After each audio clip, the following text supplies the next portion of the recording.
பவி? இல்ல சித்தப்பா, பாட்டி எந்த பதிலுமே சொல்லல. அதனால இப்போ என்ன சொல்ல வர பவி? பாட்டி எதுவும் சொல்லாதப்ப என்னால இந்த நகையை தர முடியாது சித்தப்பா. சாரி சித்தப்பா.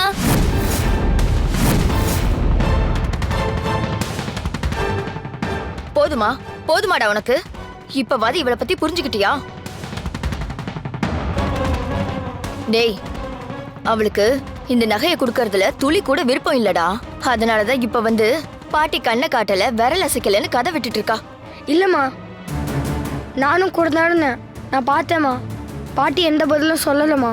ஏய், தேவையில்லாம நீ இவளுக்கு சப்போர்ட் பண்ணன்னு வெயி, என்கிட்ட நல்லா வாங்கி கட்டிட்டு தான் போவேன். இந்த வயசுலயே இவ்ளோ நகைக்கு ஆசைப்படுறியே? ச்சீ, இப்படிதான் உங்க வீட்ல வளர்த்தாங்களா? அதுவும் அடுத்தவங்க நகைக்கு போய் இப்படி அலையற? நீ எல்லாம் பொண்ணாடி.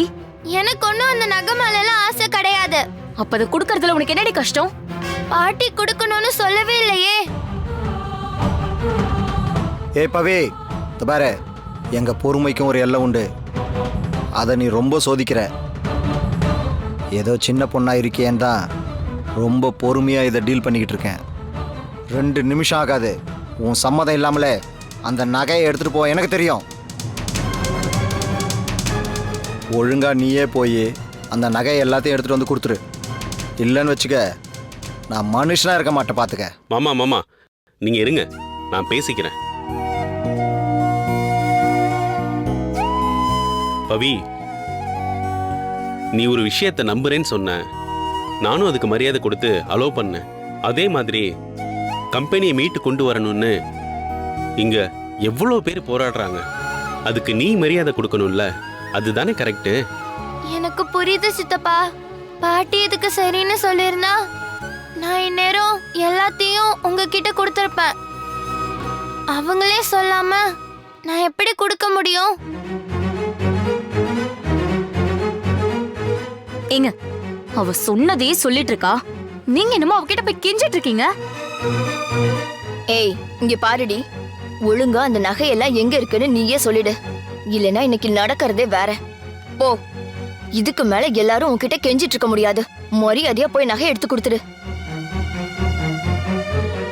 அவ சொல்றது உனக்கு காதல வேலை. ஓ, போய் நகை எடுத்துட்டு வா.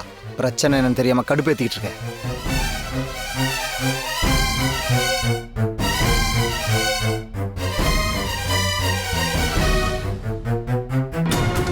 பாருங்களேன், நம்ம இவ்ளோ தூரம் சொல்றோம், அவ புடிச்ச புடியிலே நிக்கிறா.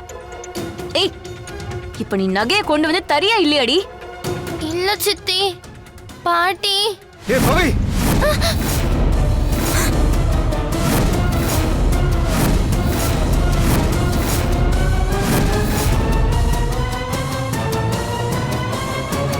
என்ன நினைச்சிட்டு இருக்க நீ? இங்க இத்தனை பேரு உன்கிட்ட கால்ல விழாத குறையா நகையை கேட்டுட்டு இருக்கோம். நீ பாட்டுக்கு நின்னுட்டு இருக்க. எங்க எல்லாரையும் பார்த்தா உனக்கு எப்படி தெரியுது? இந்த ஆர்டர் பிடிக்கிறதுக்காக எவ்வளவு கஷ்டப்பட்டு நான் எவ்வளவு விஷயம் பண்ணிட்டு இருக்கேன் தெரியுமா? இது எதுவுமே புரியாம ஓய்சத்துக்கு பேசிட்டு இருக்க. 1 இல்ல 2 இல்ல 30 லட்சம் திரும்ப வருமா வராதுன்னு தெரியாம நான் நெருப்புல நின்னுட்டு இருக்கேன். நீ என்னமோ பாட்டி உத்தரவு தரலன்னு கதை சொல்லிட்டு இருக்க. இதுக்கு மேல என் பொறுமையை சோதிக்காத.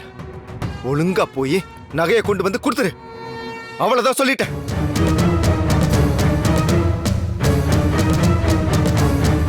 நான் சொல்றது உன் காதுல விழல. போய் நகையை எடுத்துட்டு வா. இல்ல சித்தப்பா, என்னால முடியாது.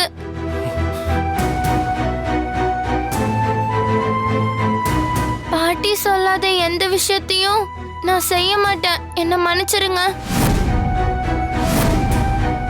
பவி, என்னதாம்மா உன் பிரச்சனை? இவ்வளோ பேர் கேட்குறோம், அந்த நகையை வச்சுக்கிட்டு என்னதாம்மா பண்ண போற? நாங்க என்ன எங்க சொந்த செலவுக்கா கேட்குறோம்? கம்பெனியை மீட்டு கொண்டு வர ஒரு ஆர்டர் கிடைச்சிருக்கு, அதுக்கு இன்வெஸ்ட் பண்ண தானமா கேட்குறோம். அது ஏமா உனக்கு புரிய மாட்டேங்குது? உங்க எல்லாருக்கும் கூட தான் ஒரு விஷயம் புரியவே மாட்டேங்குது சித்தப்பா. இந்த ஆர்டர்ல ஏதாவது ஆபத்து இருந்துச்சுன்னா நான் எப்ப எது கேட்டாலும் பாட்டி அதுக்கு உடனே ரெஸ்பான்ஸ் பண்ணுவாங்க. ஆனா அவங்கள இதுக்கு பதில் சொல்லாதப்போ இந்த ஆர்டர்ல ஏதோ ஆபத்து இருக்குன்னு தான் எனக்கு தோணுது.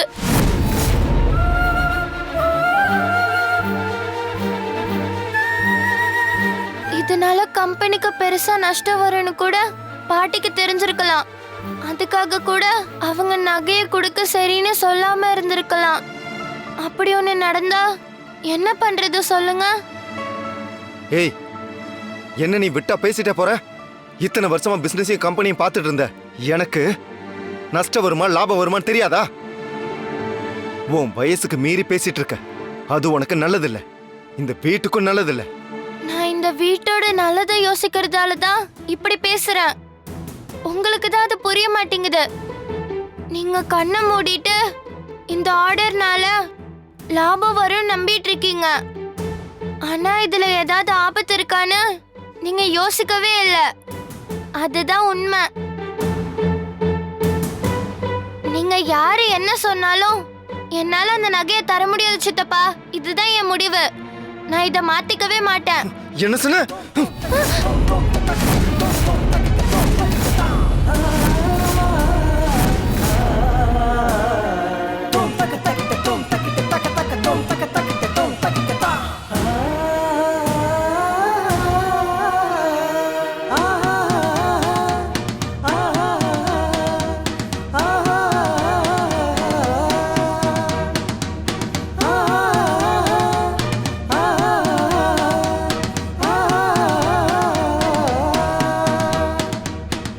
இங்க பாரு, இது வரைக்கும் ஒரு வார்த்தை கூட அதட்டி பேசினதில்ல. என்ன கை நீட்டி அடிக்கிற அளவுக்கு கொண்டு வந்துடாத. நீயே போய் அந்த நகையை கொண்டு வந்துரு. இல்லனா எனக்கு இருக்கிற கோவத்துக்கு என்ன செய்வேன்னு எனக்கே தெரியாது. டேய் வேணு, பாத்துட்டல்லடா உன் மேல வச்சிருக்கிற மரியாதை என்னன்னு நீயே பாத்துட்டல்ல. எங்க இருந்தோ வந்தவள உன் தலையில தூக்கி வச்சுக்கிட்டு கொண்டாடினல்ல. இப்ப தலையில கொட்டுப்பட்டு நிக்கிறியா? உனக்கு இதெல்லாம் தேவைதான்டா.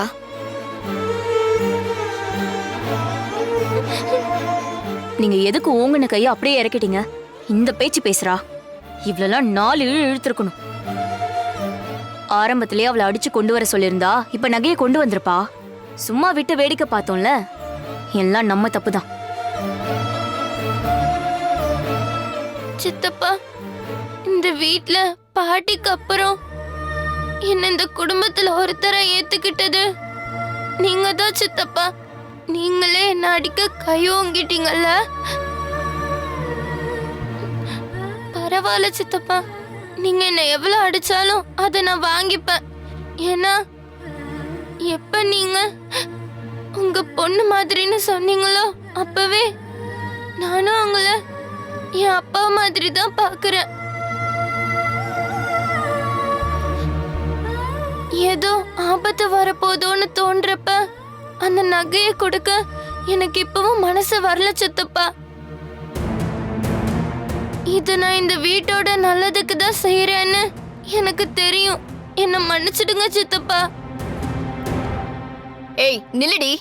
ஏய், என்னடி உன் பாட்டுக்கு போய்கிட்டே இருக்க? நில்லுன்னு சொல்றேன்ல.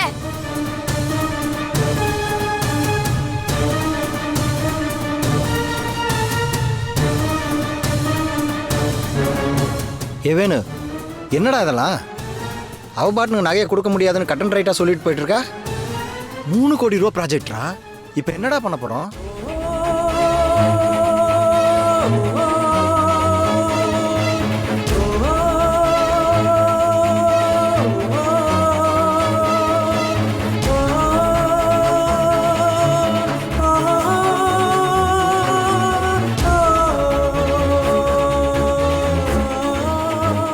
நீங்க மீதி இருக்கிற 2.5 கோடி ரூபாய் ஆர்டரையும் மொத்தமா டெலிவரி பண்ணிட்டீங்கன்னா எந்த பிரச்சனையும் இல்லை.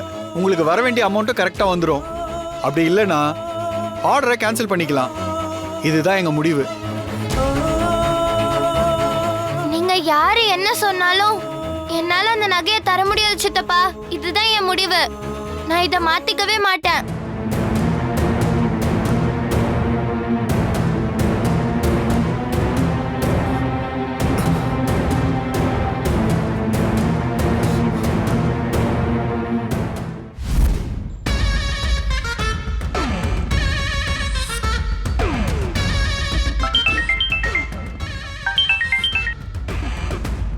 சொல்லுங்க என்ன ஆச்சு? அத்தை எல்லாமே நீங்க சொன்ன மாதிரி நடந்துருச்சு அத்தை. அப்படியா? என்ன சொல்றீங்க? ஆமா அத்தை, அந்த சுண்டக்கா சரியான வீம்பு பிடிச்சவ. வேணுவே கேட்டு கூட நகைய குடுப்பனான்றா. போதாததுக்கு நாங்க வேற இஷ்டத்துக்கு பேசி அவளை நல்லா ஏத்தி விட்டோமா, நகைய கொடுக்க மாட்டேன்னு பிடிவாதமா நிக்கிறாத்த. ஓ சூப்பர் சூப்பர் சூப்பர் சூப்பர். இதத்தான் நான் எதிர்பார்த்தேன். எனக்கு தெரியும், கரெக்டா ஏத்தி விட்டா அவ நிச்சயம் அந்த நகைய கொடுக்க மாட்டான்னு. நாம நினைச்ச மாதிரியே நடந்துருச்சு. சரி சரிதா, வேணு இப்போ என்ன மனநிலைமையில இருக்கான்? பவித்ரா மேல கோவத்தோட தானே இருக்கான். ஆமா சித்தி, மாமாவும் எவ்வளவுதான் பொறுமையா கேட்பாரு. ஒரு கட்டத்துல அவரும் கூட டென்ஷன் ஆயிட்டாரு. நீங்க சொன்ன மாதிரியே மாமா அவளை இங்க இருந்து அனுப்பிச்சிருவாருன்னு தோணுது. கண்டிப்பா அனுப்புவான். ஆனா அது அவ்வளவு ஈஸியாலாம் நடந்துராது. இந்த பிரச்சனை இன்னும் பெருசாகி அவனுக்கு பவித்ரா மேல வந்திருக்கிற கோபம் வெறுப்பா மாறணும். அந்த வெறுப்பு தான் அவளை அங்கிருந்து வெளியில அனுப்பும். எல்லாமே சரிதான் அத்தை. ஆனா இப்ப அவ அந்த நகைய குடுக்கலன்னா கம்பெனி டீல் விஷயத்துல சிக்கலாயிடுமே. ஏற்கனவே அதை நம்பி காசை வேற போட்டிருக்கோமே. இவ்ளோ யோசிச்ச நானு அதை யோசிக்காம இருப்பேனா? பவித்ரா மேல கெட்ட பேர் வரதோட கம்பெனி டீலையும் எந்த பிரச்சனையும் இல்லாம முடிக்க என்கிட்ட ஒரு யோசனை இருக்கு. அதுக்கு நான் சொல்ற மாதிரி நீங்க செய்யணும். சொல்லுங்க அத்தை, என்ன பண்ணணும்? சொல்றேன்.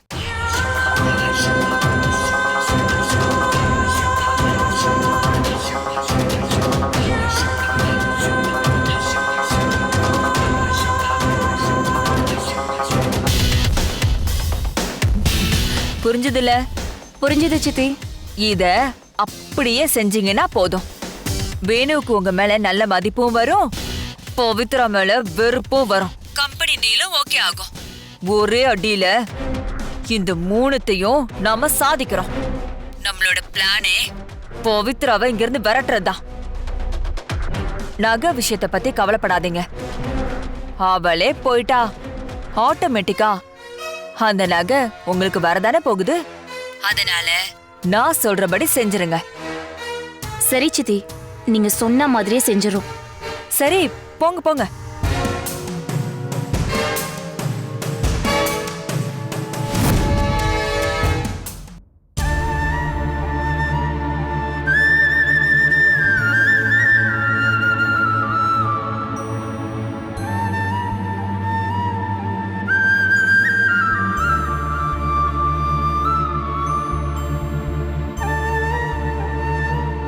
ஓ அப்படியா?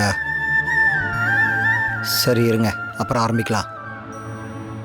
சரி வைக்கிறேன்.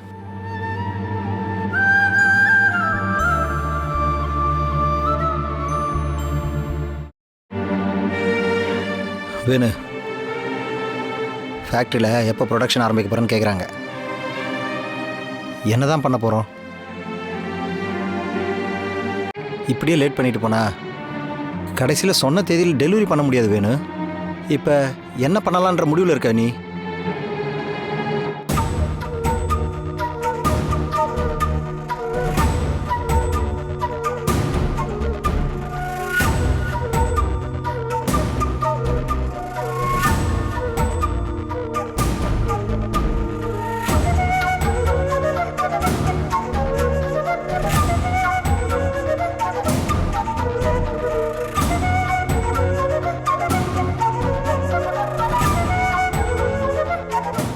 அக்கா, என்னக்கா பண்ணிட்டு இருக்க? ஜோதி, என்ன இதெல்லாம்? எல்லாம் உங்களுக்கு தான் மாமா. இத வச்சு வேலையை ஆரம்பிங்க. மாமா, என்ன இவங்க? அதெல்லாம் ஒண்ணு வேணாம். அக்கா, முதல்ல இதெல்லாம் எடுங்க. நான் உங்ககிட்ட ஏதாச்சும் கேட்டேனா? நீ கேக்கலதாண்டா, ஆனா கொடுக்க வேண்டியது ஏன் கடமை. உன் அக்கா கழுத்துல காதுல ஒன்னும் இல்லாம இருக்க கூடாதுன்னு நீ நினைக்கிற. அதே மாதிரி என் தம்பி இப்படி இடிஞ்சு போய் உட்கார கூடாதுன்னு நான் நினைக்க மாட்டேனா? இதெல்லாம் நீ அடகு வைப்பியோ இல்ல விப்பியோ, அத பத்தி எல்லாம் எனக்கு கவலை இல்லடா. நீ ஆசைப்பட்டபடியே இந்த ஆர்டரை நல்லபடியா செஞ்சு கொடுத்து கம்பெனிய நல்ல நிலைமைக்கு கொண்டு வரணும். அதான் எங்களுக்கு முக்கியம்.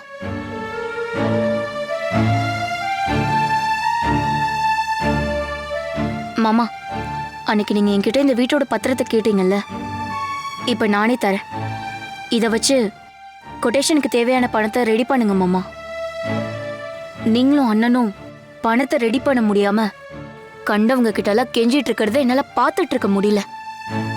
எடுத்துக்கோங்க மாமா. இங்க இருந்தோ வந்தவளுக்குலாம் இந்த எண்ணம் வராது. ஆனா நாங்க அப்படி இல்ல மாமா. கம்பெனியோட வளர்ச்சியில வாழ்ந்தவங்க.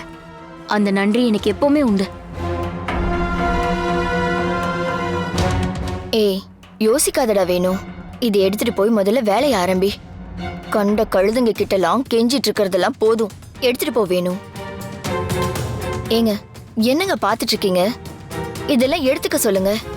இந்த நகைங்களை விட நம்ம கம்பெனியோட வளர்ச்சி தாங்க முக்கியம். அதான் அத்தையோட ஆசையும் கூட.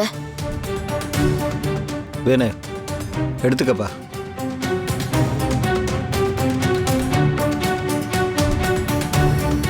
இதுதான் உறவுங்கிறது. ஒரு கஷ்டம் வரப்ப எதை பற்றியும் யோசிக்காம உதவுறாங்கல்ல, அதுதான் உண்மையான உறவு. அது யாருன்னு இப்போ உனக்கு புரிஞ்சிருக்கும்.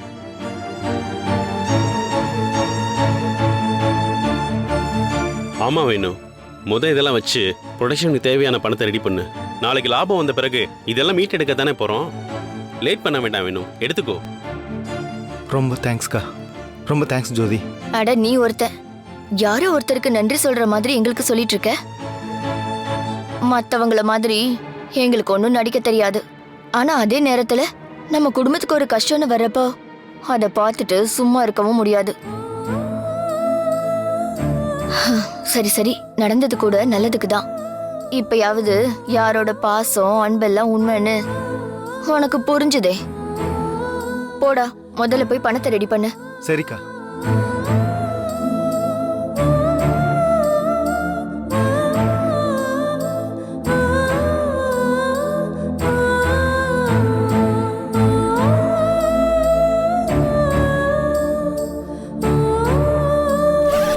சரி, நான் வரேன். சரி வேணு. சித்தப்பா சித்தப்பா, பேசாத நீ. ஓ அம்மா வள நான் பட்ட வலிய கூட மறந்துட்டு உன்னை என் உயிரா நினைச்சேன். ஆனா கடைசியில முட்டாளாக்கிட்டல. இனி ஒரு வார்த்தை கூட நீ என்கிட்ட பேசாத. நான் கேட்டா பவி தரமாட்டேன்னா சொல்லுவா அப்படின்னு நம்பிக்கையோட சொன்னேன். அந்த நம்பிக்கைய ரொம்ப நல்லா காப்பாத்திட்ட. இல்ல சித்தப்பா, நான் நீ எதுவும் சொல்ல தேவையில்லை. இனிமே என் மூஞ்சிலே முழிக்காத. இதோட உனக்கு எனக்கு எந்த உறவும் இல்லை. காலம் பூரா அந்த நகையவே கட்டிக்கிட்டு சந்தோஷமாயிரு.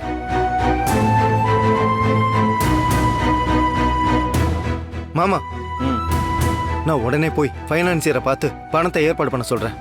பணம் வந்ததும் உடனே ப்ரொடக்ஷன் ஆரம்பிச்சிடலாம். சரி வேணு. வரேன்க்கா. வரேன் ஜோதி.